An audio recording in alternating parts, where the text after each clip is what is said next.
आज के इस वीडियो में हम लोग घन, क्यूब, घनाभ, क्यूबॉइड को जानने वाले हैं और उसे बहुत अच्छे से क्लियर करने वाले हैं कि क्या होता है। तो ये है हमारा घन।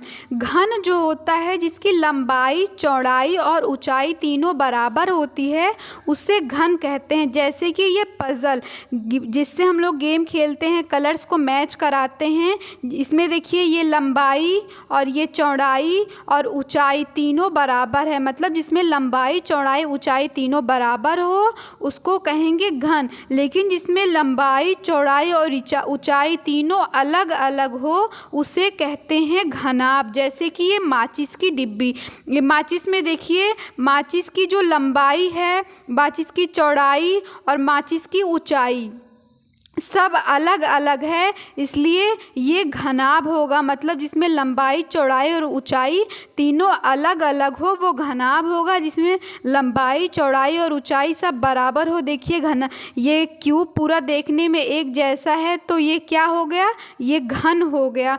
अब समझते हैं घन और घनाभ में कितने कोर होते हैं, जिसे इंग्लिश में कहते हैं एजेज या आर्म्स, कितने फलक होते हैं और कितने शीर्ष होते हैं। तो चलिए देखते हैं। हमारा जो पज़ल है थोड़ा सा टूटा हुआ है, बच्चों ने तोड़ दिया है, लेकिन आप लोग को समझाने के लिए ये काफ़ी है। तो ये देखिए ये है हमारा पज़ल। इसमें देखिए कहा गया है सबसे पहले कोर। कोर क्या होता है, जिसे इंग्लिश में कहते हैं ये चीज़ क्या है, कोर मतलब जो लंबाई होगी, भुजाएं होंगी उसको क्या कहते हैं, कोर, जिसे इंग्लिश में एजेस कहते हैं या आर्म्स कहते हैं। तो देखिए घन में कितने आर्म्स हैं, 1 2 3 4, ये 4 हो गए, 4 नीचे 8 और ये 9 10 11 और 12। फिर से देखिए घन और घनाभ दोनों में सेम, घन और घनाभ में कोर, फलक और शीर्ष तीनों सेम ही होते हैं। तो देखिए फिर से देखिए कितने कोर हैं या कितने इंग्लिश में आर्म्स कहते हैं या एजेस कहते हैं, कितने हैं, 1 2 3 4, 4 ये हो गए, 4 ये ऊपर, 4 ठीक नीचे, यहाँ पे नीचे 4 4 8 और बचे क्या 9 और 10 11 और 12। कितने मतलब कोर हो गए, 12 हो गए। और फलक कितने होते हैं,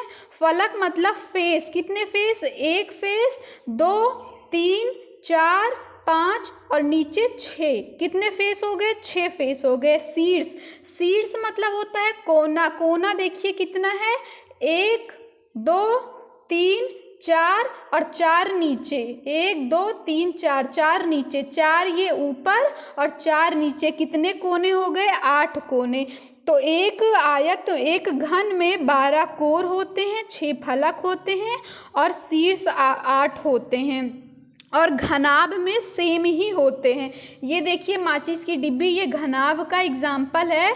इसमें भी सेम जो है 1 2 3 4 और अंदर के ये देखें तो 5 और 6 फलक हैं और ये भुजाएं जो हैं 2 2 4 2 6 8 10 और 12 इसमें कोर हैं और शीर्ष भी 8 ही हैं। इस माचिस की डिब्बी से अगर आप उतने क्लियरली ना समझ पा रहे हो तो इस पजल से समझिएगा, क्योंकि कोर, फलक और शीर्ष तीनों जो है घन और घनाभ में सेम होते हैं। कोर कितने, 12, फलक कितने, 6, शीर्ष कितने, 8 होते हैं।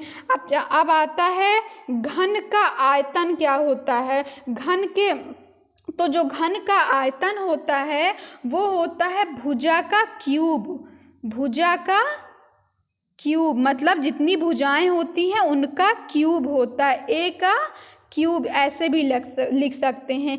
घन के एक फलक का क्षेत्रफल, जैसे देखिए घन क्या है, मैंने बताया पजल एक घन है, इसके एक फलक का क्षेत्रफल, तो एक फलक में क्या है, सिर्फ लंबाई है, चौड़ाई है, 2 है, तो घन के फलक का क्षेत्रफल क्या हो गया, लंबाई और चौड़ाई दोनों है, क्योंकि घन के फलक के क्षेत्रफल में लंबाई चौड़ाई सब बराबर ही होती है।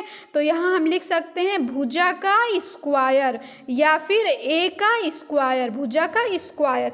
घन के संपूर्ण पृष्ठ का क्षेत्रफल, तो घन के कुल कितने पृष्ठ होते हैं मैंने भी बताया था कि 6 फलक होते हैं और एक फलक का क्षेत्रफल हमने यहाँ निकाला भुजा का स्क्वायर, तो ये हो जाएगा 6 गुणे भुजा का स्क्वायर।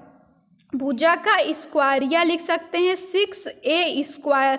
अब आता है घनाभ का आयतन। मैंने अभी अभी बताया जो घनाभ होता है उसमें लंबाई चौड़ाई और ऊंचाई अलग अलग होती है, इसलिए हम यहाँ भुजा का क्यूब ना लिखकर लिखते हैं लंबाई गुणे चौड़ाई गुणे ऊंचाई।